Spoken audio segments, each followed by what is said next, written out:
Hi, hello, నమస్తే.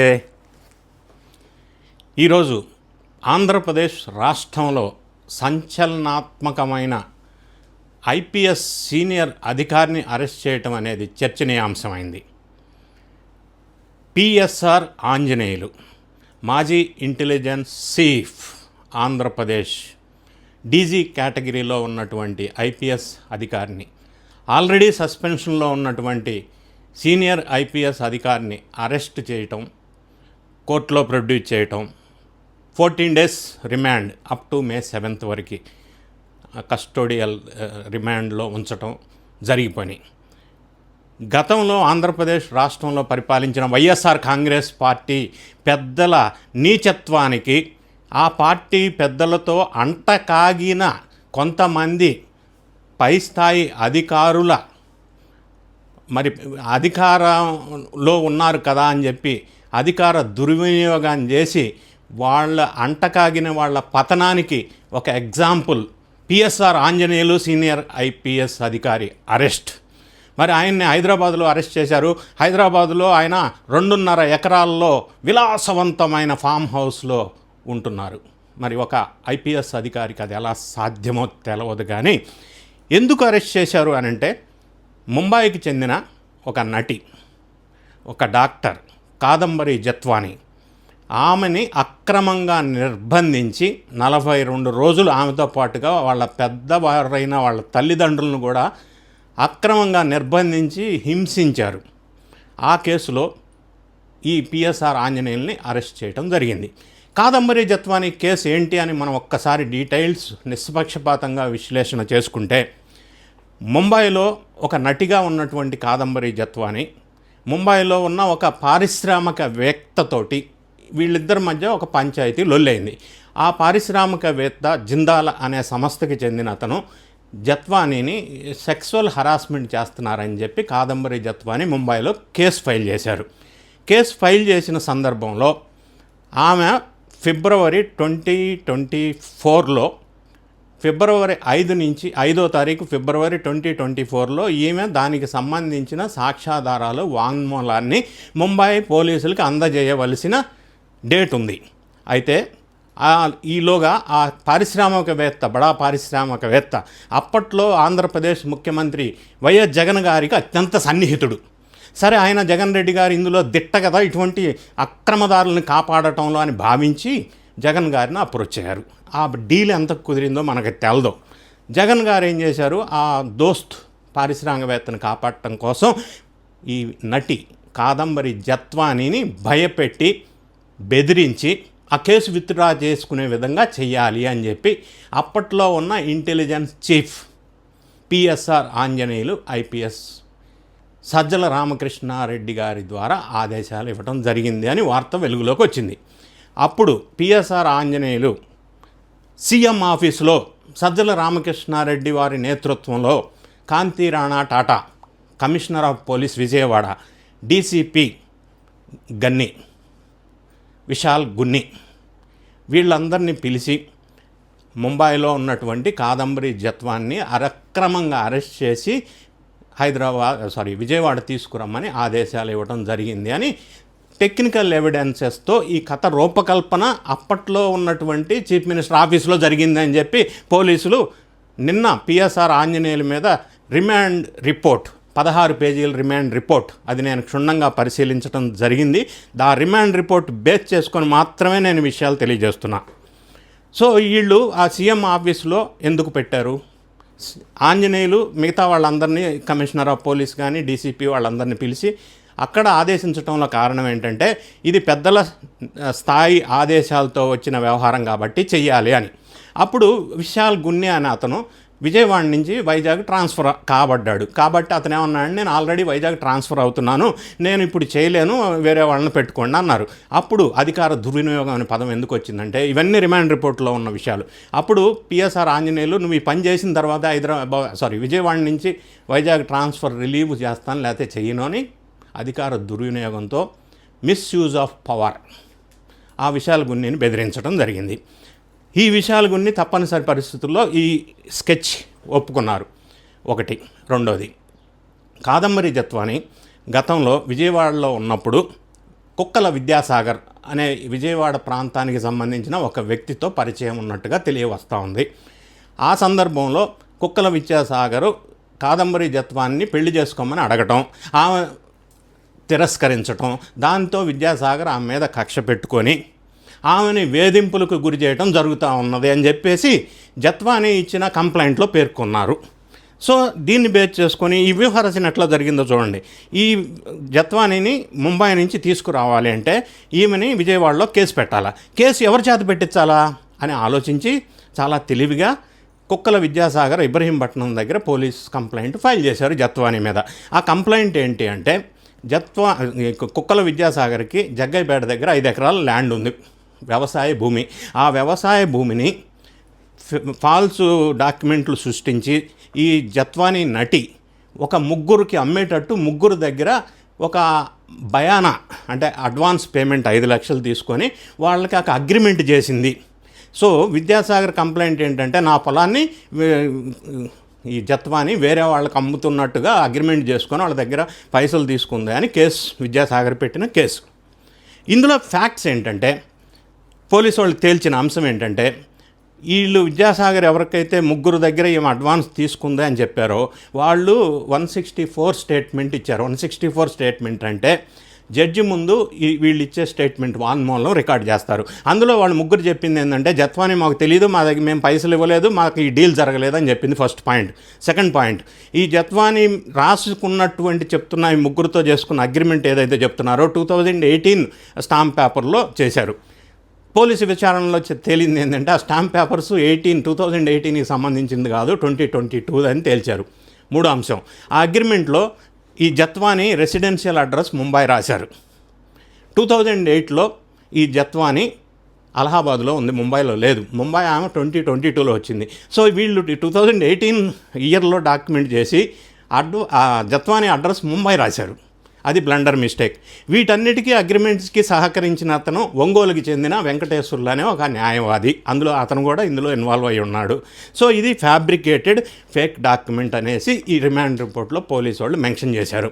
సరే, జత్వానీని వీళ్ళు ఏం చేశారు, కుక్కల విద్యాసాగర్ కంప్లైంట్ ఎప్పుడు ఇచ్చాడు, ఫిబ్రవరి 2024 2వ తారీఖు మార్నింగ్ 6:30కి ఇచ్చాడు ఇబ్రహీంపట్నం పోలీస్ స్టేషను. ఈ పోలీసు బృందం ముంబై 2వ తారీఖు మార్నింగ్ 7:30 ఫ్లైట్లో వెళ్ళారు. హౌ, ఎట్లా అంటే 1వ తారీఖునే వీళ్ళకి టిక్కెట్లు పిఎస్ఆర్ ఆంజనేయులు వాళ్ళ నేతృత్వంలో ఈ పోలీస్ టీంకి 1వ తారీఖే ముంబైకి టిక్కెట్లు బుక్ చేశారు. ఎట్లా, కంప్లైంట్ ఇచ్చింది 2వ తారీఖు మార్నింగ్ 6:30కి, వీళ్ళు 1వ తారీఖు టికెట్లు బుక్ చేశారు. First point. సెకండ్ పాయింట్, టికెట్లు ఎక్కడి నుంచి ఏ అకౌంట్ నుంచి టికెట్లు బుక్ చేశారు. ఇంటెలిజెన్స్ విభాగానికి సంబంధించి కొన్ని అత్యవసర పరిస్థితుల్లో కొద్దిగా కాన్ఫిడెన్షియలిటీ మెయింటైన్ చేయడం కోసం కొన్ని పనులకి ఆ అమౌంట్ యూటిలైజ్ చేస్తారు. ఆ ఇంటెలిజెన్స్కి సంబంధించిన అమౌంట్లో నుంచి, అంటే ఎవరికి తెలియకూడదని, ఆ అమౌంట్లో నుంచి వీళ్ళకి ముంబై వెళ్ళడానికి టికెట్లు బుక్ చేశారు. అది అనధికారకం, అధికార దుర్వినియోగం, misappropriation of funds in addition to misuse of power. దీన్ని నేషనల్ సెక్యూరిటీ యాక్ట్ 1980 కింద ఇదొక నేరపూరితమైన చర్య. సో వీళ్ళు 1వ తారీఖు బుక్ చేశారు. వీళ్ళు సీఎం ఆఫీసులో పంచాయతీ డిస్కషన్ జరిగింది జనవరి 30, 2024. వీళ్ళు ముంబై వెళ్ళింది జత్వానీని అరెస్ట్ చేయడానికి ఫిబ్రవరి 3వ తారీఖు వెళ్ళారు. వెళ్ళి ఆమెని చెప్పపెట్టకుండా ఇంట్లో అరెస్ట్ చేసి తల్లిదండ్రులతో సహా ఇంట్లో సామానాన్ని సీజ్ చేసేసి హుటాహుటిన రోడ్డు మార్గంలో విజయవాడ తీసుకొచ్చారు. అక్రమ అరెస్ట్ అంటే ఇది. తీసుకొచ్చిన తర్వాత విజయవాడ స్టేషన్లో ఫార్మాలిటీ, ప్రొసీజర్, లీగల్ ఫ్రేమ్వర్క్ ఏమీ లేకుండా ఇబ్రహీంపట్నంలో వీటీపీఎస్ వాళ్ళకి సంబంధించి కొండపైన ఒక గెస్ట్ హౌస్ ఉంది. ఆ గెస్ట్ హౌస్లో నిర్బంధించారు 42 రోజులు. నిర్బంధించిన తర్వాత తల్లిదండ్రులతో సహా పెద్దవాళ్ళు ఏజ్లో, అటువంటప్పుడు వీళ్ళ దగ్గర ఉన్న ఫోన్స్, ఎలక్ట్రికల్ గ్యాడ్జెట్స్ మొత్తం తీసుకొని మొత్తం ఓపెన్ చేసేసి అందులో ఏముందనేది చూసే ప్రయత్నం చేశారు. ఈలోపు టార్చర్ చేశారు, రకరకాలుగా టార్చర్ చేశారు, లేడీస్ అని కూడా చూడకుండా. ఈ విధంగా హింసించటంలో ఈ ప్రక్రియ 3వ తారీఖు జరిగింది. జత్వాని 5వ తారీఖు ఫిబ్రవరి ముంబైలో వాంగ్మూలం సబ్మిట్ చేయాలా, ఎవిడెన్స్ సబ్మిట్ చేయాలా. సో ఈమెను ఇక్కడ నిర్బంధించడం వల్ల, అక్కడ సబ్మిట్ చేయలేకపోవడం వల్ల ఆ కేసు అక్కడ మూసేశారు. వీళ్ళ ప్లాను ఇంకా ఏమైనా టార్చర్ పెడుతూ ఉన్న సందర్భంలో ఈమె కేసు పెట్టారు. సరే, అప్పట్లో ప్రభుత్వం అధికారంలో ఉంది కాబట్టి పట్టించుకోవాలా. తర్వాత సబ్సిక్వెంట్గా ఆంధ్రప్రదేశ్లో ఎన్డీఏ ప్రభుత్వం అధికారంలోకి వచ్చిన తర్వాత ప్రభుత్వం మీద నమ్మకంతో, విశ్వాసంతో, ఒక భరోసాతోటి జత్వానీ ముంబై నుంచి వచ్చి సెప్టెంబర్ 13, 2024 కేసు ఫైల్ చేశారు.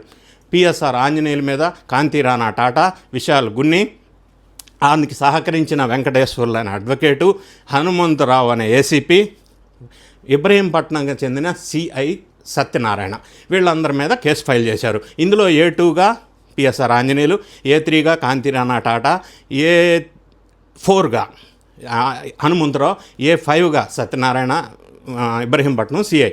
ఈ విధంగా కేసు నమోదైంది. నమోదైన తర్వాత సెప్టెంబర్ 15, 2024 వితిన్ 2 days ఎన్డీఏ ప్రభుత్వం 3 IPS ఆఫీసర్లను సస్పెండ్ చేసింది. 3 IPS ఆఫీసర్లను సస్పెండ్ చేయటం అంటే భారతదేశంలో ఫస్ట్ టైం గుజరాత్లో జరిగింది. 2 IPSని ఎన్కౌంటర్ విషయంలో సస్పెండ్ చేశారు. Second of it's kind in India. ఆంధ్రప్రదేశ్లో 3 IPS ఆఫీసర్స్ సస్పెన్షన్ అనేది అంటే వ్యవస్థ సిగ్గుపడాలా? ఆఫీసర్స్ ఈ స్వలాభం కోసం చేస్తున్న ఇటువంటి పనులకి ఆఫీసర్స్ అందరూ సిగ్గుపడాలా? అర్థం కాని పరిస్థితి. ఈ విధంగా IPS officers will be governed by central rules 1969. ఇవన్నీ అతిక్రమించి వీళ్ళ ప్రమోషన్స్ కోసమో, స్వలాభాల కోసమో పార్టీలకు అంటకాగి ఈ విధమైన అక్రమాలకు పాల్పడటం ఇది ఒక ఎగ్జాంపుల్గా మనం చూడవచ్చు. సరే, ఇప్పుడు పిఎస్ఆర్ ఆంజనేయులు 1992 చెందిన IPS ఆఫీసరు, అంటే చాలా సీనియర్ IPS ఆఫీసరు, అంటే డీజీపీ క్యాడర్కి అదే క్యాడర్లో ఉన్నటువంటి ఆ స్థాయి పొజిషన్లో ఉన్నటువంటి ఆఫీసరు. ఇప్పుడు ఆంధ్రప్రదేశ్ రాష్ట్రానికి డీజీపీగా ఉన్నటువంటి గుప్తా ఎవరైతే ఉన్నారో ఆయన్ని HOPF అంటారు, హెడ్ ఆఫ్ పోలీస్ ఫోర్స్. అంటే డీజీపీ అనేది హయ్యెస్ట్ పొజిషన్ పోలీస్ డిపార్ట్మెంట్లో. అదే స్థాయికి కలిగినటువంటి వ్యక్తి పిఎస్ఆర్ ఆంజనేయులు. అంటే ఈయన దాదాపుగా డీజీపీ స్థానానికి ఉన్నటువంటి వ్యక్తి. మరి అటువంటి వ్యక్తి ఈ రూల్స్ ఎందుకు అతిక్రమించాడు? ఈ పిఎస్ఆర్ ఆంజనేయులు బ్యాక్గ్రౌండ్ చరిత్ర ఏందనేది ఒక్కసారి మనం ఆలోచించినట్టయితే ఈయన గతంలో కూడా ఈయన ఎన్నో అక్రమాలు చేశారని చెప్పి అభియోగాలు ఉన్నాయి. ఫర్ ఎగ్జాంపుల్, కర్నూలులో ఆయన ఎస్పీగా ఉన్నప్పుడు, పదవిలో ఉన్నప్పుడు సంధ్య అనే ఒక ఆడ మనిషితో ఒక లొల్లైంది, పంచాయతీ అయిందని ఒక పంచాయతీ కేసు అయింది. అదేవిధంగా ఈయన cruel బిహేవియర్కి high court of Andhra Pradesh కోర్టులోనే full day నుంచోబెట్టింది. మూడోది, ఆగస్టు 15, 15 ఆగస్టు రోజు ఒక లిక్కర్ పార్టీ అరేంజ్ చేశాడని చెప్పి ఈయన మీద అభియోగాలు ఉన్నాయి. ఇదే విధంగా ఎంప్లాయీస్ అసోసియేషన్ ఆంధ్రప్రదేశ్ NGOకి సంబంధించిన సూర్యనారాయణ అనే వ్యక్తిని అప్పట్లో వైఎస్ఆర్ కాంగ్రెస్ పార్టీ ప్రభుత్వంలో గన్ పెట్టి బెదిరించి భయభ్రాంతులకు గురి చేసి వాళ్ళు యాజిటేషన్ చేస్తూ ఉంటే DA కోసము, శాలరీస్ కోసము వాళ్ళని బెదిరించాడని చెప్పి సూర్యనారాయణ కంప్లైంట్ కూడా ఇవ్వటం జరిగింది. ఇదే విధంగా రఘురామకృష్ణరాజు టార్చర్ కేసులో ఈయన కీలకమైన పాత్ర పోషించారు. మరి అప్పట్లో ప్రతిపక్ష నాయకుడిగా ఉన్నటువంటి నారా చంద్రబాబు నాయుడు గారిని అరెస్ట్ చేసి 53 రోజులు జైల్లో ఉంచడంలో ఈయన కీ రోల్ పోషించాడు. మరి అచ్చెన్నాయుడు గారిని అరెస్ట్ చేసి ఆయన ఆరోగ్యం బాగలేకపోతే శ్రీకాకుళం నుంచి విజయవాడ దాకా బై రోడ్డు తీసుకొచ్చి టార్చర్ చేసిన దాంట్లో ఈయన మీద ఆరోపణలు ఉన్నాయి. ఇట్లా చెప్పుకుంటూ పోతే రకరకాల విషయాల మీద జేపీ బ్రదర్స్ వాళ్ళ మీద టార్చర్ కేసులు పెట్టారు. ఈయనే దానికి ప్రధానమైన కారణం. ఇట్లా చెప్పుకుంటూ పోతే ఈయన మీద చాలా అక్రమాలు చేశారని చెప్పి ఆరోపణలు మనకు వెలుగులోకి వస్తూ ఉన్నాయి. ఇటువంటి అక్రమాలు చేస్తూ అంత సీనియర్ పొజిషన్లో ఉన్నటువంటి డీజీపీ స్థాయిలో ఉన్నటువంటి ఈ వ్యక్తులు మరి పార్టీ ఇంకా వైఎస్ఆర్ కాంగ్రెస్ పార్టీ 30 సంవత్సరాలు అధికారంలో ఉంటుంది, పదవులు మళ్ళీ మనకే వస్తాయి అని ఆరాటమా, లేదా ఇది వైలేషన్ ఆఫ్ రూల్ బుక్ కదా? ఇటువంటి అన్నీ చేయటం వల్ల ఈరోజు ఆయన అరెస్ట్ అయ్యే పరిస్థితి దాపరించింది. ఇది మిగతా ఆఫీసర్స్ కూడా ఒక గుణపాఠం కావాలి. రెండోది, అవినీతి అక్రమాలు చేస్తే ఎంత సీనియర్ ఆఫీసర్ అయినా జైలుకి వెళ్ళక తప్పదు అని చెప్పడానికి ఇది ఒక నిదర్శనం. ఎన్డీఏ ప్రభుత్వం వాళ్ళు ఇప్పుడు పోలీసు వాళ్ళు పెట్టిన 16 పేజీల రిపోర్ట్లో చాలా డీటెయిల్డ్గా ఎస్టాబ్లిష్ చేశారు పిఎస్ఆర్ ఆంజనేయుల పాత్ర గురించి. కాకపోతే ఇంకా రావాల్సింది, వెలుగులోకి తేవాల్సింది ఏంటంటే సీఎం ఆఫీసులో ఎవరు ఆదేశాల మేరకు ఈ కార్యక్రమం జరిగింది, అల్టిమేట్ బెనిఫిషరీ ఎవరు అనే విషయాలని ఫర్దర్ ఇన్వెస్టిగేషన్లో వెలుగులోకి వస్తాయని చెప్పి ఖచ్చితంగా ఆశించవచ్చు. ఇది ఒక గొప్ప నిర్ణయం, లేదా గొప్ప అచీవ్మెంట్స్, లేదా ఒక గొప్ప ఇటువంటి అవినీతికి పాల్పడుతున్న అధికారులు ఏ పొజిషన్ అయినా సరే కేసు పెడతాం, ఎంక్వైరీ చేస్తాం, లీగల్ ఫ్రేమ్వర్క్లో అప్రాప్రియేట్ సెక్షన్స్ కింద అరెస్ట్ చేస్తాం అని ఒక మంచి మెసేజ్ ఎన్డీఏ ప్రభుత్వం ఇచ్చింది అని చెప్పి మనం భావించవచ్చు. ఇది ఈ కేసులో ఉన్నటువంటి డీటెయిల్డ్ విశ్లేషణ నిష్పక్షపాతంగా. చూస్తూనే ఉండండి వీడియోస్. నచ్చినట్టయితే లైక్ చేయండి, షేర్ చేయండి, మీ అభిప్రాయాలను కామెంట్ రూపంలో తెలియజేయండి. ఈ ఛానల్ సబ్స్క్రైబ్ చేసుకోవటం మర్చిపోకండి. Thank you for watching.